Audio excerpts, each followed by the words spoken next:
Mama ni Joy, emosyonal dahil po dito kay Mr. John A. So ano nga ba ito?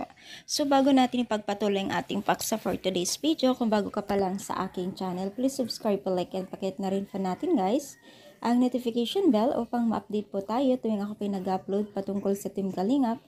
Please support po natin ang buong Team Kalingap, lalong-lalo na po kila Kalingap Rob, Kuya Bal, na patuloy po na nagbibigay ng kasiyahan at tulong po sa mga beneficiaries po nila, no? So, alam niyo ba guys, na mama ni Joy ay talagang naging emotional dati dito sa pagbigay po ni Mr. John A ng isa sa mga pinapangarap po ni Joy na laptop or cellphone. Guys, makikita pala talaga natin dito na itong si Mr. John A, John A ay matagal na pala siyang nag-sponsor sa Team Kalingap at hindi lamang po isang tao ang ni-sponsoran niya, no? Maging na rin po ang iba pang kababaihan na tinutulungan ng Team Kalingap, no?